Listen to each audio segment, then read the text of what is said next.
नमस्कार मित्रांनो, cook with Nandini या चॅनलमध्ये तुमचं मनपूर्वक स्वागत आहे। आज मी तुमच्यासाठी इथे नवीन रेसिपी घेऊन आलेली आहे आणि तुम्ही नक्की ट्राय करा ही रेसिपी। माझ्या रेसिपीचं नाव आहे जवसाची चटणी। जवसाची चटणी याला तुम्ही फ्लेक्सी चटणीसुद्धा म्हणू शकता आणि ही खूपच बेनिफिशियल, खूपच आरोग्यदायी अशी चटणी आहे।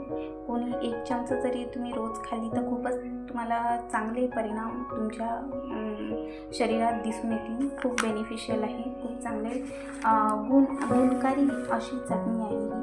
याच्यामध्ये तुम्हाला ओमेगा 3 फॅटी ॲसिड आहेत, कोलेस्ट्रॉल लेवल कमी करते, पचनक्रिया सुधारते, स्त्रियांमध्ये जे हार्मोन इम्बॅलन्स होते ते बॅलन्स ठेवण्यात मदत करते आणि शरीरात जे वजन वाढतं ते पण नियंत्रित ठेवण्यासाठी ही मदत करते।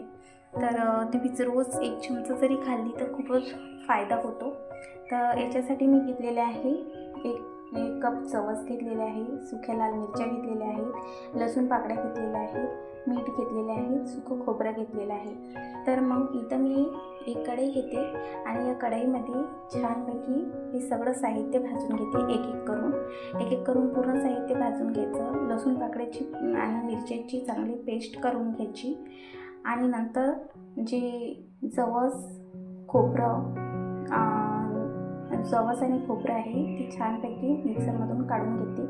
मिक्सरमधून काढल्यानंतर सगळ्यात पहिले कढईमध्ये तेल टाकते।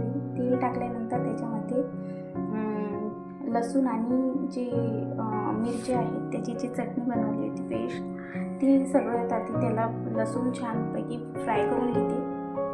त्याला चांगलं लसूणचा असा भाजल्यानंतर त्याच्यामध्ये हे सगळं साहित्य जवस आणि सुका खोबरं ह्याचे जे मिक्सरमधून काढून घेतलेलं होतं ते बारीक करून ते त्याच्यामध्ये टाकते आणि ते पूर्ण असं भाजून घ्यायचं। त्याचा असा चांगला सुगंध आला पाहिजे। त्या सुगंध आल्यानंतर त्याच्यामध्ये थोडंसं नमक टाकायचं। मीठ टाकल्यानंतर त्याला चांगलं परतून घ्यायचं। चांगलं परतून घेतल्यानंतर त्याला असं थोडंसं चांगला असा खरपूस वास आला पाहिजे। खरपूस झाली चटणी आणि सुगंध आला पाहिजे। सुगंध जेव्हा येणार तेव्हा आपली चटणी ही तयार होते आणि खूपच 5-10 मिनिटाची रेसिपी आहे। खूपच बेनिफिशियल रेसिपी, नक्की ट्राय करा आणि कशी वाटली ते मला नक्की कमेंटमध्ये सांगा। थँक्यू। आणि रेसिपी आवडल्यास लाईक करा, शेअर करा, सबस्क्राईब करा। Thank you so much.